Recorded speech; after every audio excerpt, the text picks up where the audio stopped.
Au nom du Père, du Fils et du Saint-Esprit. Amen. Que la paix et l'amour de notre Seigneur Jésus-Christ soient toujours avec nous, mes frères et mes sœurs, dans la foi chrétienne. 23e jour de notre marche, de notre pèlerinage au tabernacle ou au Saint-Sacrement en raison d'1 heure par jour. Mes frères et mes sœurs, lentement mais sûrement nous avançons. Raison pour laquelle je ne ferai plus de rappel des enseignements précédents parce que nous avons suffisamment de connaissances à ce stade de notre pèlerinage. Donc, merci de ne pas m'en tenir rigueur pour les rappels des enseignements précédents. Je vais aller directement à l'enseignement du jour. Cependant, permettez que je véhicule une information très importante ou que je réitère l'information très importante. Je vous en supplie. Vous pouvez continuer à nous faire parvenir vos offrandes ou vos dîmes via Western Union, MoneyGram, RIA. Mais n'utilisez plus mes coordonnées. Utilisez les coordonnées des 2 personnes responsables des offrandes parce qu'elles sont disponibles pour aller rapidement prendre vos offrandes. Je vous en supplie. Si vous utilisez mes coordonnées, je manque de temps. Puis parfois, je suis obligé d'appeler Western Union pour me justifier, faire des allers-retours, ça me prend beaucoup de temps. Parfois, je suis obligé d'attendre 1, 2, 3, voire 4 jours avant d'aller retirer vos offrandes et ça ne me plaît pas. Je n'aime pas faire attendre l'offrande des gens. Quand je reçois ou je perçois une offrande que je retire, je veux toujours envoyer un message à la personne pour lui dire que nous avons accusé bonne réception de son offrande ou de sa dîme. Je vous en supplie. Merci de votre indulgence. Pour ceux qui n'ont pas les coordonnées, envoyez-nous un message. Je vais vous transmettre les coordonnées des personnes habilitées. Que Dieu vous bénisse. Merci pour votre compréhension, votre indulgence. Je m'excuse pour toutes ces personnes, voilà, qui ont attendu mon message, qui, voilà, n'a pas pu arriver à temps et puis je suis vraiment désolé. Ou des personnes à qui j'ai dû dire, annulez la transaction, reprenez avec le nom de telle personne qui est censée réceptionner l'offrande. Veuillez m'en excuser. Je suis vraiment désolé. Le temps fait défaut. Entre suivre les abonnés, moi-même lire la parole, préparer les enseignements, ça prend beaucoup de temps. Et j'aime mon travail. Je préfère plus concentrer mon énergie sur les enseignements parce que ce n'est que 40 jours. Après les 40 jours, je serai un peu plus libre que de, voilà, perdre mon temps. Parfois, je perds une demi-journée à faire des va-et-vient. C'est un peu épuisant. Je vous en supplie. Je vous en supplie. Quand Dieu nous bénit, on avance. Dieu désigne des personnes qui peuvent m'épauler, m'accompagner dans cette mission. Donc, merci de votre indulgence. Que Dieu nous bénisse. Je voudrais recommander ces abonnés qui se trouvent présentement à Fatima de manière esselée s'ils sont rendus. Je vous envie que Dieu vous bénisse, que Dieu vous donne par la puissance de son Esprit Saint de vivre un moment exceptionnel avec la Vierge Marie. Merci de continuer à prier pour nous et pour les abonnés que vous ne connaissez pas. Dieu permettra qu'un jour, nous puissions nous retrouver, pourquoi pas, à Fatima ensemble et poser des visages sur des prénoms. Parce qu'il y a quelques abonnés qui sont là-bas de manière esselée. En fait, les abonnés ne se connaissent pas. Mais je reçois des messages, ah, Franche Marie, je viens d'arriver à Fatima. Le lendemain, je reçois un message, je viens d'arriver à Fatima. J'aurais bien voulu vous mettre en contact, mais c'est mieux pour l'instant d'aller en pèlerinage personnel et personnalisé. Et puis après, on constituera la vraie famille spirituelle, la communauté chrétienne. Bon pèlerinage à vous. Que Dieu vous bénisse. Je vous invite qu'on fait un pèlerinage et puis on passe à Fatima. J'aime beaucoup ça. Nous allons prendre le livre de Saint Jean, chapitre 4, du verset 11 au verset 14, qui dit, je cite, la femme lui dit, Seigneur, tu n'as même pas un seau, et le puits est profond. D'où la tiens-tu donc cette eau vive? Serais-tu plus grand, toi, que notre père Jacob, qui nous a donné le puits, et qui lui-même y a bu ainsi que ses fils et ses bêtes? Jésus lui répondit, quiconque boit de cette eau-ci aura encore soif, mais celui qui boira de l'eau que je lui donnerai n'aura plus jamais soif. Au contraire, l'eau que je lui donnerai deviendra en lui une source jaillissante en vie éternelle. Mon frère, ma sœur, quiconque boit de cette eau-ci aura encore soif. Mais celui qui boira de l'eau que je lui donnerai n'aura plus jamais soif. Mais conjonction de coordination marque une opposition. Clairement, le Christ nous dit qu'il y a deux sources d'eau. Il y a une eau pour étancher la chair. Il y a une eau qui peut étancher à la fois la chair et l'esprit. Ces deux sources d'eau subsistent en nous. Il y a une eau qui émane de la terre, qui jaillit, qui abonde dans un puits, donc au travers des mains humaines. Et il y a une eau qui ne jaillit pas, qui n'abonde pas de la terre, mais des cieux. Cette eau, ce n'est pas un puits, c'est le Christ. Et le Seigneur Jésus nous dit, quiconque boit de cette eau-ci aura encore soif. Si nous buvons de l'eau qui émane de la terre, au travers d'un puits, œuvre des mains humaines, le Seigneur nous donne la certitude que notre soif ne sera pas totalement étanchée. Pourquoi? Cette eau, si nous rend insatiables, nous avons toujours soif. Mais l'eau qui émane du rocher, l'eau qui émane de la cour céleste, du Verbe, c'est-à-dire du Christ, elle étanche notre soif à vie. Simplement, cela veut dire l'eau dont cette femme parle, qui émane du puits de Jacob, c'est celle du monde.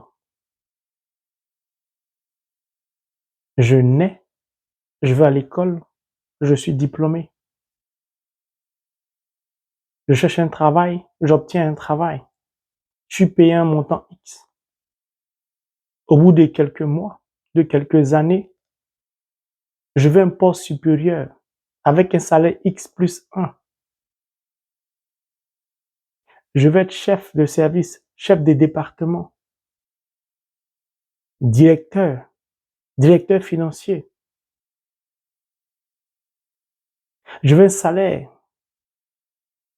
de X plus 2, X plus 3.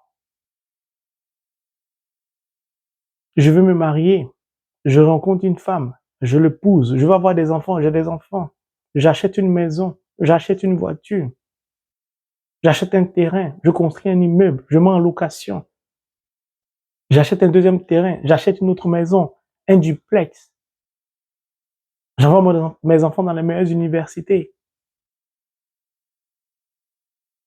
C'est sans fin. Ça ne finit pas. On veut toujours, encore, toujours plus. Nous ne sommes jamais satisfaits. Jamais. C'est de cette eau Dieu parle. Cette eau qui nécessite que nous ayons un seau, une corde reliée, attachée à ce seau, pour nous placer devant le puits, y jeter le seau, essayer de remplir le seau avec de l'eau, puis nous avons besoin de force pour faire remonter le seau en tirant sur la corde. Puis cette eau-là, quand nous l'avons maintenant, et peut-être ça, nous devons la faire bouillir pour tuer les bactéries avant de la consommer. Et quand nous la consommons, nous avons encore soif après. On veut toujours plus. Plus notre salaire augmente, nous alignons notre niveau de vie à notre salaire. Donc nos besoins augmentent. Nous ne sommes jamais satisfaits. On dépense encore plus d'énergie. On n'a quasiment plus le temps pour la parole de Dieu. Holy Bible, the Word of God. On s'éloigne petit à petit de la parole, du fait de notre travail. Nous sommes en 2 avions, en mission. On n'a plus le temps. Le Christ n'est plus notre priorité. La source d'eau vive, le rocher n'est plus notre priorité. J'ai un téléphone portable. Il y a un nouveau qui vient de sortir, je vais avoir le nouveau. Le monde nous pousse à la consommation. 3G, 4G, 5G. Quand tu as 5G, tu peux télécharger en 15 minutes, alors qu'avec la 3G, tu vas prendre 1 heure. Et après, on va te dire avec la 20G, ce sera 10 secondes. Après, on va te dire avec la 30G, ce sera 1 seconde. Et après, on va fabriquer quelque chose d'autre encore. Et on consomme. Et on consomme. Et on n'est pas satisfait. Et ça n'en finit pas. On a toujours soif. Chaque année, on veut voir son salaire augmenter. On veut toujours acquérir des biens. On veut amasser des biens. On veut gonfler notre compte en banque. On veut toujours que nos épargnes augmentent. Nous ne sommes jamais satisfaits. Jamais. Et c'est un cycle sans fin. C'est de cette eau du monde dont parle l'Éternel Dieu. Je veux avoir de l'argent vite fait. Je vais chez les marabouts. Je vais chez les voyants. Je veux rencontrer quelqu'un. Je vais sur Internet. Il y a beaucoup de sites. Il faut payer pour s'y inscrire, pour rencontrer des personnes qui vont après nous violenter, nous torturer. Et je sors avec telle personne. Ça ne me suffit pas. Je sors avec une autre. Je suis un homme marié. J'aime ma femme. Au bout d'un certain temps, je désire une autre femme. Et après, j'en désire une autre. C'était le travail du roi David. Il ne voyait pas une belle femme passer. Insatiable, toujours. On veut toujours plus. Nous ne sommes jamais satisfaits. Mais cette eau qu'est le Verbe, qui émane du Verbe, mon frère, mais celui qui boira de l'eau que je lui donnerai n'aura plus jamais soif. Cette eau-là, quand tu la bois, tu n'as plus soif. Tes besoins sont comblés. Donc quand tu es marié à l'église, tu ne poses plus ton regard sur une autre femme. Même si ta femme n'a pas d'enfant, tu ne cherches pas à aller faire des enfants ailleurs. Pourquoi? Parce que la présence de ton épouse te comble déjà. C'est tout. L'eau du monde. Tu es en couple avec une femme. Vous deux, vous êtes professeur de lycée. Tu passes un concours, tu deviens professeur agrégé à l'université. Tu estimes que ta copine qui est professeure de lycée n'a plus ton niveau. Il te faut une femme de ton rang. Puis quand tu as une femme de ton rang, ça ne te suffit plus. Tu es professeur en médecine, il faut que tu sois avec ta secrétaire qui est soit l'aide-soignante ou l'infirmière. C'est un cycle sans fin. Pourquoi? Cette eau-là, elle étanche que la chair. Elle déshydrate que la chair. Elle apaise que la chair. Oh, l'eau qui émane du Christ, c'est pourquoi il dit, mais celui qui boira de l'eau que je lui donnerai. L'eau qui émane du Verbe, tu n'as pas d'effort à faire. Celui qui croit en moi n'aura plus jamais soif. Tu dois croire. Puis, quand tu crois, tu t'approches de la source. Tu n'as pas de soi à mettre, ni de corps, tu n'as pas d'effort. C'est lui, il dit, mais celui qui boira de l'eau que je lui donnerai, cette eau-là, t'est donnée gratuitement. En fait, cette source t'attend toi. Elle est pressée d'étancher ta soif. Tu n'as pas d'effort à faire. Donc, le travail que Dieu te donne te permet de vivre décemment. Tu n'as pas d'effort à faire. Et lorsque Dieu estime que il va augmenter ton niveau de vie, c'est lui qui permet aux opportunités professionnelles de s'ouvrir au devant de toi. Tu n'es pas inquiet. L'eau du monde, tu n'arrives pas à avoir des enfants. Ils vont dire intraveineuse. On va prélever l'ovaire, l'ovule, des feuilles, des plantes traditionnelles. Il faut faire comme s'il faut boire tel médicament. Le gynécologue va te prescrire ceci, cela. Et parfois, on va accuser tes fibromes. On va accuser tes trompes qui sont bouchées, tes kystes, tout ça. Il y a on va dire tout et n'importe quoi. Et toujours, on te vend des médicaments, on te vend des produits, mais tu ne tombes toujours pas enceinte. Tu es toujours frappé d'azospermie. L'azospermie te fatigue. Alors que cette eau-là, tu la bois. Tu es fertile, tu es féconde.